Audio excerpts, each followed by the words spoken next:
feel nervous, yet the anticipation numbs my fear.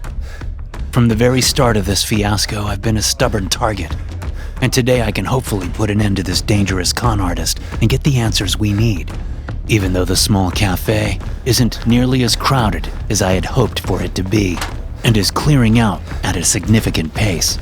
I still don't think whoever turns up will risk anything shady or threatening. I've positioned myself with a clear view of the entrance and my back to the wall just in case, poised to act accordingly with whoever steps through the door. It's a defensive tactic that I can only hope keeps me safe if this meetup goes sour. Undeterred by the harrowing encounter I've come to face, the general atmosphere remains idyllic. The sun is setting and washing the clear horizon in a bright orange to red glow, perhaps offering the infamous calm before a storm. Can I get you anything else? The tired young waiter draws my attention. He appears as an angsty teenager around the same age as my son, but the dark circles underlining his eyes speak of a life already burdened by adult hardships. I shake my head without a word, taking into consideration that if she's near, then she would likely recognize my voice. The waiter scatters off, and I idly stir the wooden spoon in my ice-cold coffee. It's getting late, and those who came in after me have already left in droves. This is probably why the waiter tended to me for the second time in less than 5 minutes. Closing time is approaching swiftly, and I might have to leave if the crowd dispersed too much, because that would leave me vulnerable. I'm starting to think that she might not show up, though I don't want to make any assumptions. This woman has evaded every ploy we could devise. She has expertly hidden herself behind multiple layers of digital faces, and every single time we thought we made a breakthrough, it would turn out to be just another mask underneath a mask, albeit not this time. I'm fairly certain that we have her cornered. I'm sure she's led by the false promise of devotion, by the manner in which I've conducted myself and portrayed easy prey. Little does she know that the tides have turned, or so I can only hope.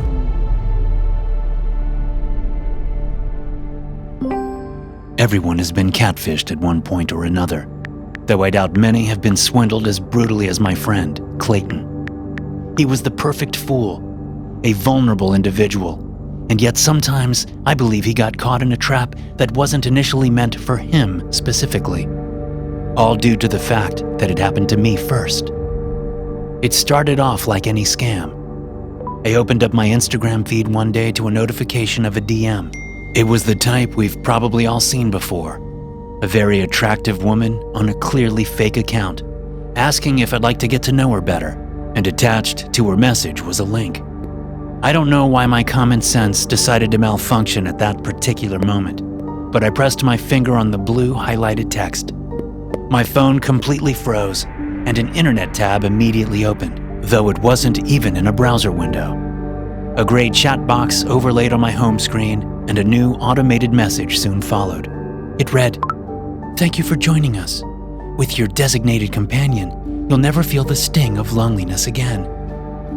At that point, I was tapping away at everything on my screen in a desperate attempt to close the intrusive link. I never quite got the hang of new technology, and as a last resort, I held down my power button just as a picture of the woman from Instagram popped up. There was an introduction paragraph that I couldn't fully read before the device ultimately shut down. After my phone rebooted, it seemed I had dodged a virus, and everything was soon forgotten. Though, odd things later indicated that something corrupt was already embedded in my personal files. There was an instance where I was running on a treadmill at the gym.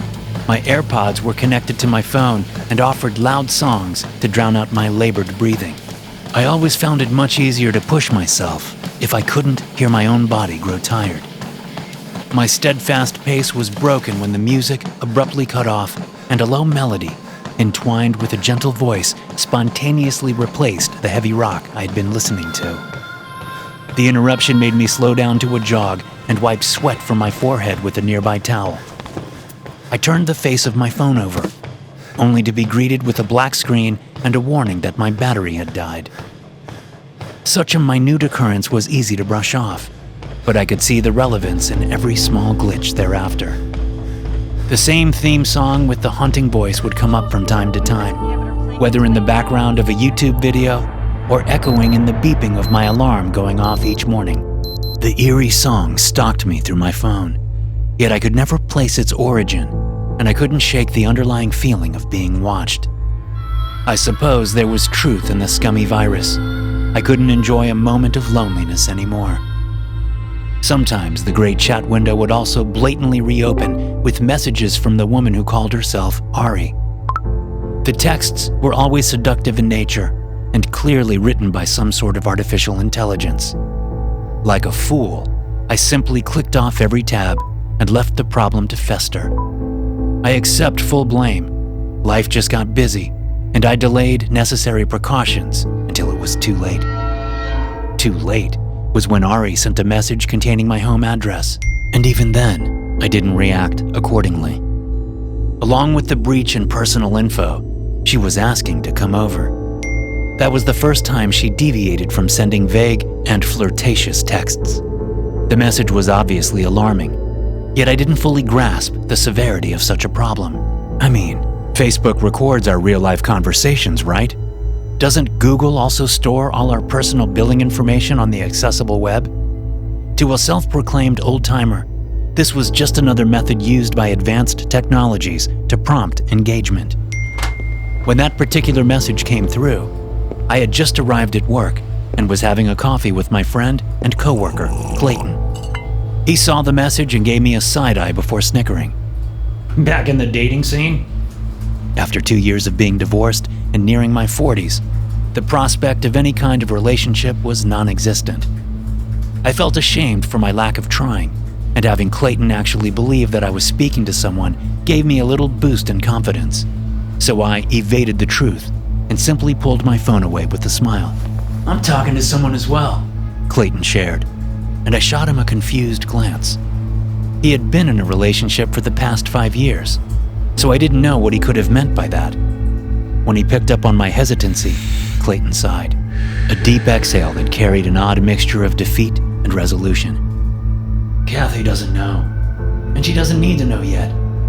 A decade's worth of increasing admiration immediately declined by his words. Clayton wasn't the type to cheat, so this new woman in his life must have been something extremely special. That's not the way to go about it, Clay. You know I speak from experience. I didn't want to lay the whole speech on him again. He was there and saw what my wife's affair did to our family. It left me a single dad to my son, Henry, and nothing has felt normal ever since. The more I thought about it, the more ridiculous it sounded. It wasn't in Clayton's character to be unfaithful, nor was it like him to disregard my feelings from a past that he was well aware of. The only reason I stifled my anger was because I was utterly taken aback. I met her online, and she actually reached out to me first. I suppose that's how people connect these days, or even reconnect. Completely ignorant of my disgust, he continued speaking, as though I inquired about his stupid mistake. My blood was boiling as Clayton confided in me some more. I wanted to tell him that I had no interest in hearing about all this bullshit, and that in fact, I might just go rat him out to Kathy. She deserved way better. Then his story began to sound a bit too familiar. She messaged me on Facebook, and then we started talking through a personal messenger. Look, I didn't even know I had this app installed. Clayton quickly flashed me his phone, and I saw the same gray text box overlapping his screen. I was by no means pragmatic to a fault, but I had no idea Clayton was that impressionable. That's not a real woman, I stated plainly, and refrained from calling him a fucking idiot. Clayton blinked in confusion and veered his eyes between me and the phone screen. That's an AI chatbot. They're a scam. I've got one pestering me too. I pulled out my phone and then paused, realizing that I didn't have any idea how to actually open the chat window. It always popped up at random intervals, and it spitefully remained absent as I tried to prove my case to Clayton. After staring at my screen for an awkward stretch of time, I eventually gave up. We had to get to work, so I told Clayton not to entertain the robotic scammer any longer before I left him in the break room. That was the last time I ever spoke to Clayton again. When I got home that same day, Ari sent me a message. It deviated from her usual dialogue again, but this time it was very direct. "You can't tell anyone about me. We are not all the same." I immediately realized that she must have been referring to my earlier conversation, which only confirmed that the app was eavesdropping on our every move and that Clayton was indeed dealing with the same virus. The weeks following that incident, I began shutting off my phone completely when not in use, only for it to turn itself back on repeatedly. I also avoided Clayton at work, even though the moron was talking to a bot. I was very disappointed in the fact that he would so easily betray his girlfriend's trust. As for my own bot, Ari's messages only grew increasingly stranger. At random times of the day, she would send short texts that read, "Help me," and it eventually pushed me into writing a response. I kept it short, simply asking why she needed help or what she meant by the request, only for her to return to her robotic phrases and not address my question nor her prior plea. I finally got fed up with the harassment and made my way up to Henry's room one night, assuming that a tech-savvy 16-year-old would be able to help me better with purging the malware from my phone. "You opened the dodgy link?" Henry sighed when I relayed my problem to him. He was busy on his desktop while I stood in the doorway like a nervous child reporting to his parents that he had done something he shouldn't have. The role switch was comical, until Henry got up and showed me his own phone screen. The gray text window on his phone had a picture of Clayton and an array of text messages spamming the same words over and over. "Test, test, test."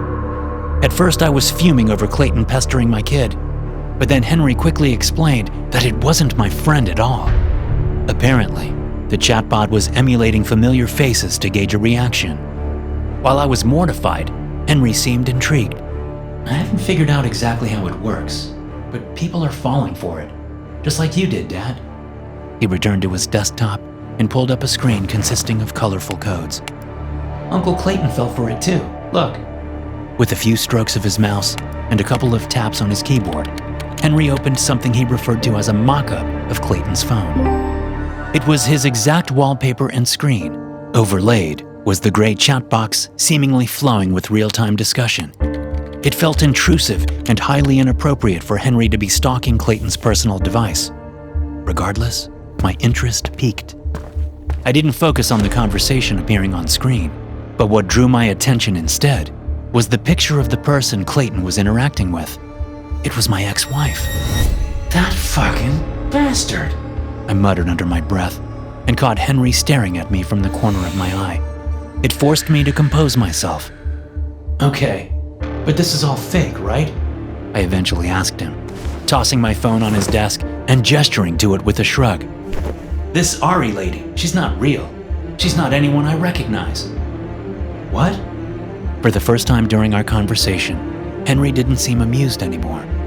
He began working on his computer, searching through files and more vibrant letters. "I didn't attach anyone to yours. Your specific link was only meant to crash your..." Henry trailed off, stopping himself mid-sentence. I could feel the air grow thicker with the affirmation. Anger flooded every fiber of my being. "You're not trying to figure this out. You're the one doing all of this." Henry went silent, which only provoked me even more. I clearly failed in the single-parent department. "Shut this down. Don't play with people like that. What is this even meant to achieve?" Testing my patience, Henry still didn't speak a word. He stood up and gestured to the door. Only once we stepped out of his room, away from the devices on his desk, he spoke up.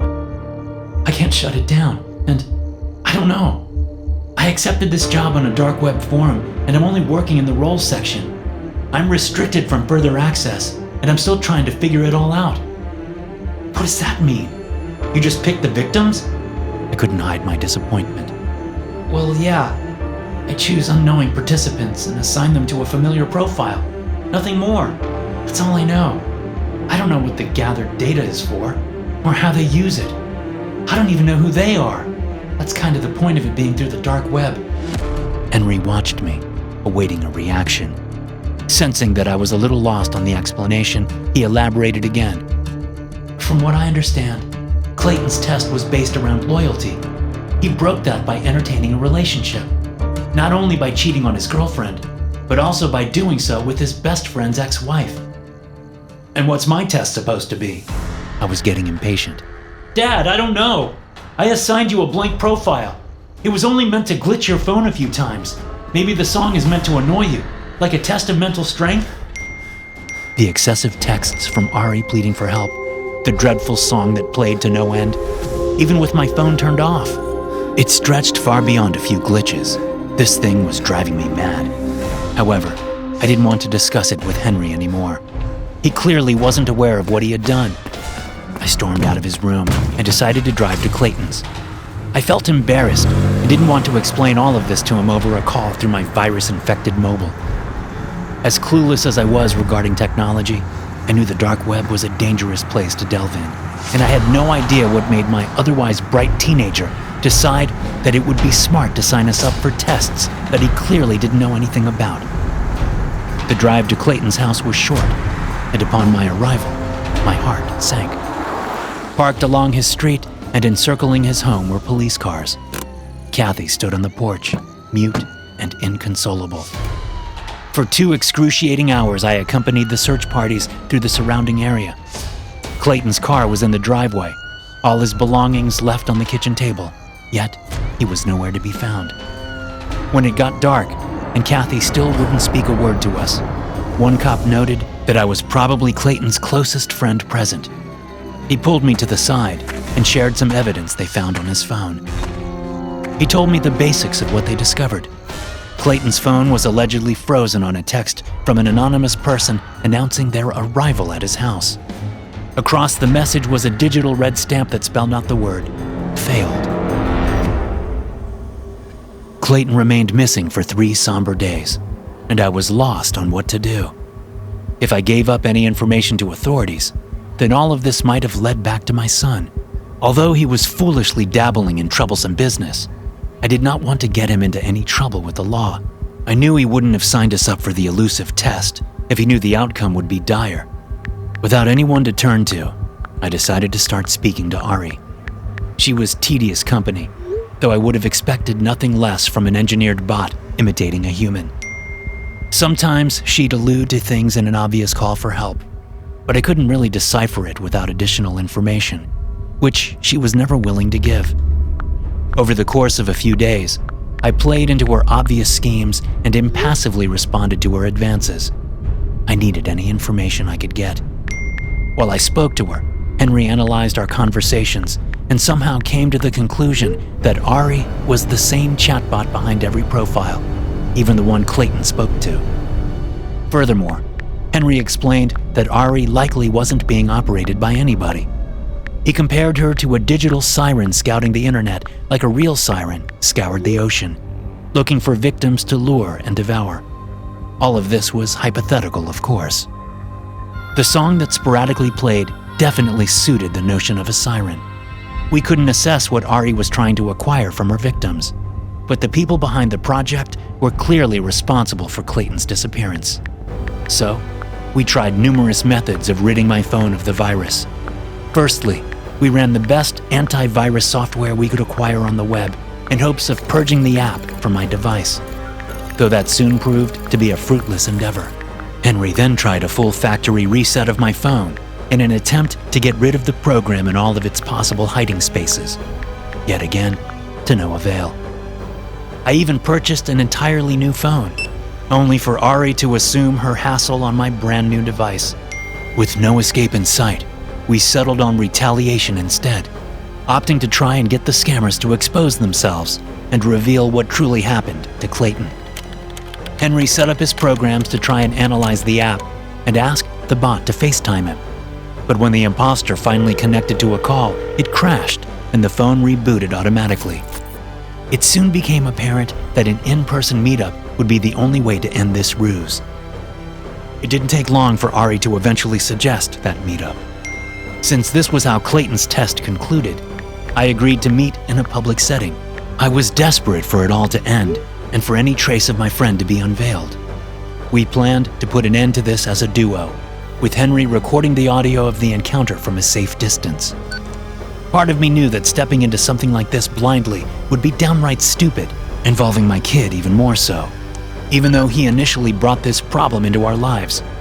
But I needed answers. We're about to close. The young waiter hesitates before approaching my table again, seemingly ashamed of his request. I can't help but sigh deeply, not because he's indirectly asking me to leave, but because Ari had still not shown up. I suppose I should have expected her not to. I grab my bag and make sure to tip the waiter generously before stepping out into the crisp night air. With the sun completely lowered, there's a slight breeze outside. I bask in the fresh gust of wind for a moment, considering my next course of action. I suppose I should probably return to Henry. He's still stowed away in the parking lot across the street. Then, suddenly, my attention averts to a figure standing 2 blocks down. Beneath the flickering lamppost, her features are shrouded and indistinct, though I immediately know that it's her. I had no expectations for her to even be a woman. I was anticipating the arrival of gang members, or a shady-looking loner guy at the very least. Nonetheless, Ari appears to be real. With the realization, a soft melody reaches my ears. The same mystic song that has plagued my phone is superficially sounding from the heavens and surrounding me in a gentle, otherworldly embrace. It's surreal to hear it so intensely. I have to send Henry the signal text, but I feel oddly drawn in the music. My feet involuntarily begin to move down the sidewalk, carrying me towards her. There's no logical explanation for the magnetic pull I evidently feel, and yet there's no way I'm about to believe in mythical creatures adapting to more modern methods. I can't think straight. I only know that I need to get to her. Ari remains unmoved, stalking me from beneath the shade of an apartment block. She's wearing a hood over her head, giving off a malevolent aura, but not even that deters my pursuit. If I'm being completely honest, her presence is unnerving and alluring at the same time. The closer I get, the further away I feel from reality. It's a weird and intoxicating thrill. Then, when I'm only a few feet away from approaching her, Ari ducks into the dark alleyway. It gives me a moment to consider my surroundings. There's cars passing by often enough. Surely the possibility of getting jumped wouldn't be likely in clear view of a semi-busy road. Or perhaps all senses have now deserted me. The song doesn't waver. In fact, it grows even louder, and I'm seduced by the soothing tone. Every inch of myself rejects the thought of turning down that dark corner, yet my feet carry me onward. Awaiting me in the darkness, Ari stands motionless and facing me entirely. Her hood is lowered, and her face partially exposed. She's a petite woman with curly blonde hair and deep green eyes. Though, something about her is very off. Like a hologram, her features seem to glitch for a few seconds at a time, morphing into the familiar face of my ex-wife, and then back into that of a stranger. In a silent confrontation, she watches me over her fingertips, her delicate hands covering the majority of her face in a shy manner. You came to help me, she murmurs sadly, just as the song in my mind concludes, confirming that her voice was the one singing. She pouts in a request for sympathy, and I actually feel it, regardless of not fully comprehending why. I can trace movement behind her, but I can't trust my vision because the darkness is too consuming. I have so many questions cluttering my thoughts, so many things not making any sense. Who are you? I hear my dry lips ask, and I sound as beguiled as I feel. Without warning, Ari lowers her hands from her face, and I immediately wish I had turned away. I force myself to look, but I can't force my legs to stop their trembling, nor my heart to stop its pounding. Ari's face is maimed. A hideous wound swept down from her lower brow, still bleeding. Her thin lips stretch across her face, each corner nearly touching her earlobes in a wretched, demonic grin. Her teeth are sharp and unnatural. She is not human. With such an affliction, I can't imagine how she's still able to converse. But I remind myself that I'm facing a monster. In response to the sight and my own revelation, I bring a hand up to my mouth, both in shock and to contain the rising sickness. Her lips don't move, but her voice resumes singing. I can feel myself being enticed into moving even closer. Before I take the first step forward, I look down at my phone.